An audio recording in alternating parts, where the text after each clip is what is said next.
Enclosure was not morally inevitable. Different political choices might have slowed or softened its impact.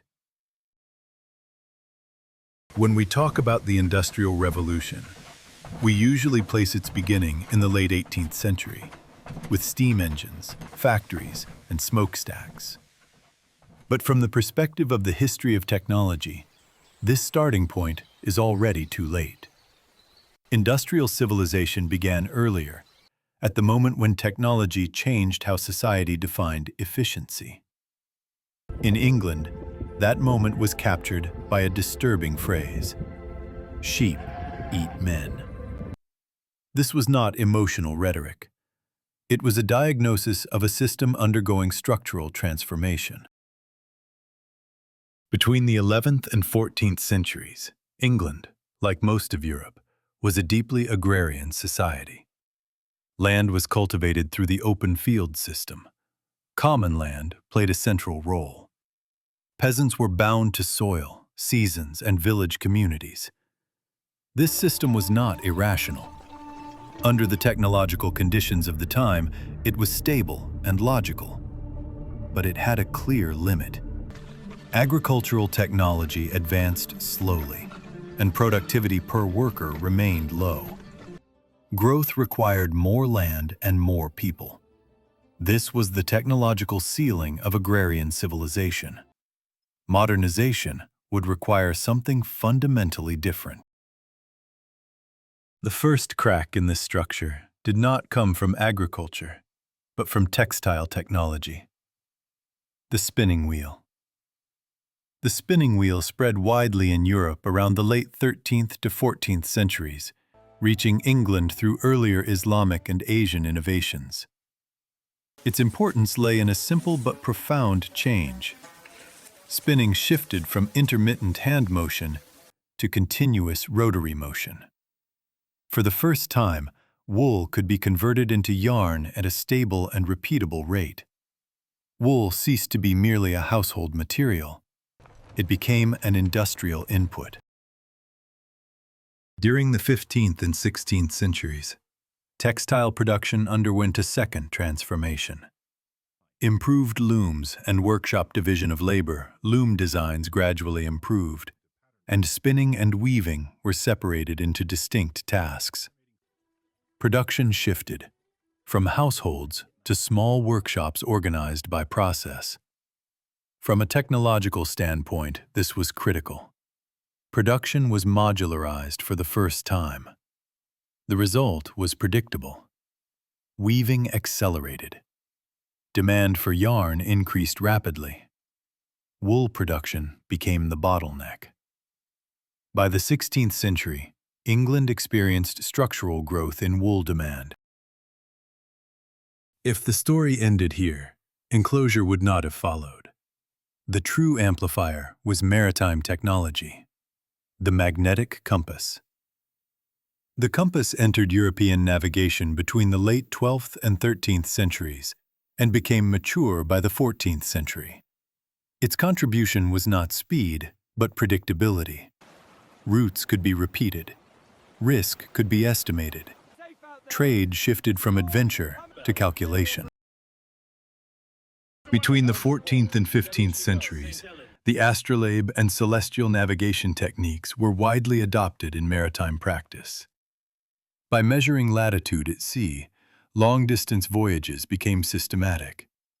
Markets expanded not geographically alone, but technically. From the late 13th century onward, European sailors relied on Portolan charts. These charts precisely mapped coastlines, marked ports and bearings. From a technology history perspective, they functioned as an early navigation database. Ports were no longer isolated nodes, but components of an integrated trade network. By the mid-15th century, the caravel became widely used. It combined square sails for speed, lateen sails for maneuverability, and crucially, it reduced the required crew size. As a result, long-distance trade became economically sustainable. English land was now reliably connected to continental markets demanding wool. By the early to mid-16th century, a stark technological fact became undeniable. Sheep required far fewer people than crops. Under existing conditions, an enclosed pasture could generate cash income. A farming village could only sustain subsistence. This was not ideology, it was arithmetic. Technology had altered the production function. Land could now create more value with fewer people. Enclosure did not erupt suddenly. It became widespread in the 16th century once the technological conditions matured. Fences, stone walls, land surveys, and legal documentation made land clearly bounded, permanently controlled, uniformly managed. Enclosure itself was a land management technology. As enclosure expanded between the 16th and 18th centuries, large numbers of peasants lost access to land. They were forced into towns and survived by selling labor. For the first time in history, the working class emerged as a stable social group. Long before steam engines dominated production, England already possessed mobile labor, wage dependence, population concentration. Factories did not create this class, they absorbed it. In 1764, James Hargreaves invented the spinning jenny. One worker could operate multiple spindles simultaneously. This marked a decisive shift. Industrial expansion no longer depended on land expansion, but on machine replication. After the spinning jenny, another machine completed the transition: the water frame. Unlike the jenny, the water frame produced stronger, more durable yarn. For the first time, yarn strong enough for warp threads made it possible to produce high-quality cloth from pure cotton. More importantly, the water frame introduced a power revolution. It used water power instead of human labor, enabling continuous and automated production. Because of its size and its dependence on water power, the water frame could not be installed in homes. It had to be concentrated in large buildings near rivers. This directly gave rise to the modern factory system. Richard Arkwright is therefore often called the father of the modern factory. As machinery rapidly displaced skilled labor in the early 19th century, the Luddite movement erupted between 1811 and 1816. This was not opposition to technology itself, but resistance to how technology was deployed. Enclosure was not morally inevitable.